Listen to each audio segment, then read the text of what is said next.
సాధారణంగా జ్వరం వచ్చినప్పుడు కొంత నీరసం గానీ, బీపీ డౌన్ అవ్వడం గానీ జరుగుతూ ఉంటుంది. ఇట్లా జరిగినప్పుడు కొంతమందికి సెలైన్‌లు పెట్టించుకునే అలవాటు ఉంటుంది. ముఖ్యంగా చిన్న చిన్న ఊర్లో ఎవరైతే ఉంటారో ఇంటి చుట్టుపక్కల వాళ్ళని పిలిచి సెలైన్‌లు పెట్టించుకుంటూ ఉంటారు.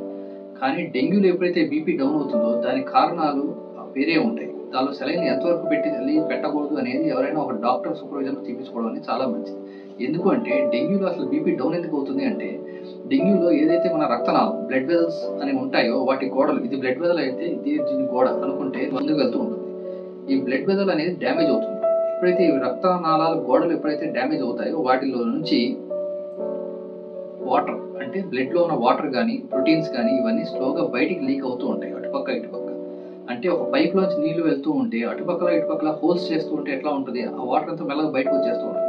అట్లానే డెంగ్యూలో గూడా మన రక్తనాళం మధ్యలో డ్యామేజ్ అవ్వడం వల్ల చిన్న చిన్నగా వాటి రక్తంలో ఉన్న నీరు గానీ, నీరు శాతం గానీ, ప్రోటీన్స్ గానీ ఇవన్నీ స్లోగా బయటికి లీక్ అవుతూ ఉంటాయి. బయటికి అంటే ఎక్కడికి అంటే మన రక్తనాళం ఎక్కడైతే ఉందో అంటే ఊపిరితిత్తుల్లో ఉంది.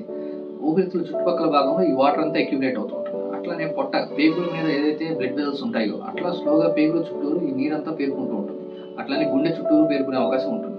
ఈ పొట్ట, పేగుల చుట్టూరు ఎప్పుడైతే ఈ వాటర్ అంతా పేరుకుంటుందో దాన్ని అసైటిస్ అంటాం. అట్లానే ఊపిరితిత్తుల చుట్టుపక్కల ఎక్కడైతే వాటర్ పేరుకుంటుందో దాన్ని పల్మనరీ ఎడిమా, మళ్ళీ ప్లూరల్ ఎఫ్యూజన్ ఇట్లా అంటూ ఉంటాం. అట్లానే గుండె చుట్టుపక్కల భాగంలో ఎప్పుడైతే ఈ వాటర్ అనేది పేరుకుంటూ ఉంటుందో దాన్ని పెరికార్డియల్ ఎఫ్యూజన్ అంటాం. ఈ వాటర్ ఎప్పుడైతే పేరుకుందో దానివల్ల కొంచెం ఆయాసంగా ఉండడం గానీ, లేదా వామిటింగ్ సెన్సేషన్ ఉండడం గానీ, లేదా కొంతమందికి వాంతులు అవ్వడం గానీ జరుగుతూ ఉంటాయి.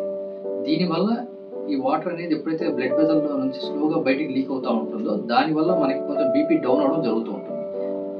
ఈ కారణాలు తెలియకుండా అది డెంగ్యూవా కాదా పూర్తిగా తెలియకుండా, ఎందుకంటే డెంగ్యూ అనేది మనకు తెలియాలంటే బ్లడ్ టెస్ట్‌ల ద్వారా తెలియాలి అంటే కనీసం మూడో రోజు గానీ NH1 పాజిటివ్ రాదు. మొదటి రోజు బ్లడ్ టెస్ట్‌లు తీపించుకునేది నెగెటివ్ అనుకోని, ఇదేదో వేరే రకమైన జ్వరం అనుకోని సెలైన్‌లు పెట్టివ్వడం వల్ల ఏమవుతుందంటే, ఈ క్యాపిలరీ లీక్ సిండ్రోమ్ లేదు అంటే షాక్ సిండ్రోమ్ అంటాం. ఈ క్యాపిలరీ లీక్ వల్ల ఏమవుతుంది, ఈ వాటర్ అంతా అక్యుములేట్ అయిపోతూ ఉంటుంది. ఈ అక్యుములేట్ అవ్వడం వల్ల ఈ లంగ్స్ చుట్టూరు వాటర్ చేరుకొని స్లోగా ఆయాసం రావడం, ఆక్సిజన్ లెవెల్స్ పడిపోవడం జరుగుతా ఉంటాయి. పొట్ట, పేగుల చుట్టూరు అంతా వాటర్ చేరుకొని మెల్లగా వామిటింగ్స్ అవ్వడం గానీ, ఈ వామిటింగ్స్ ఎక్కువయ్యి బీపీ ఇంకా డౌన్ అయిపోవడం జరుగుతూ ఉంటుంది.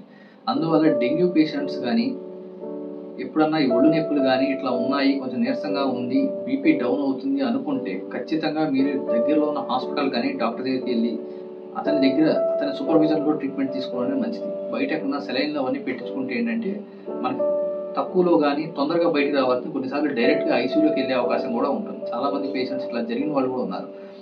ఇక్కడ సడన్‌గా నైట్ ఫోన్ వస్తుంది మాకు. ఇట్లా ఆక్సిజన్ లెవెల్స్ పడిపోయాయి సార్ పేషెంట్‌కి, తీసుకొస్తున్నాము మీ దగ్గరికని.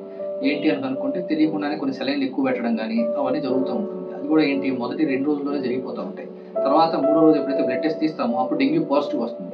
అదేంటి సార్ ముందు చేయించాం కదా, అప్పుడు నెగెటివ్ వచ్చింది, ఇప్పుడు పాజిటివ్ ఎట్లా వచ్చింది అంటే, డెంగ్యూ మన పాజిటివ్ రావడానికి మూడో రోజు గానీ, ఐదో రోజు గానీ, ఏడో రోజు గానీ పడుతుంది.